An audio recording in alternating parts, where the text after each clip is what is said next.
তো এখন তো আমরা প্রত্যেকেই আসলে সবাই এআই থেকে শুরু করে সব কিছুর উপর খুব বেশি নির্ভরশীল।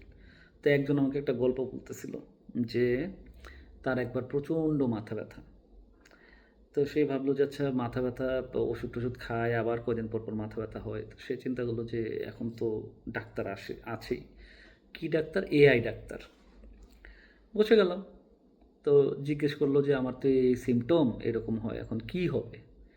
তো এআই জানাইলো যে রেজাল্ট হচ্ছে ব্রেইন টিউমার, অথবা তোমার মাথায় এলিয়েন টেকনোলজি বা চিপ আছে, এবং সারা ওয়ার্ল্ডের ধ্বংস অবশ্যম্ভাবী।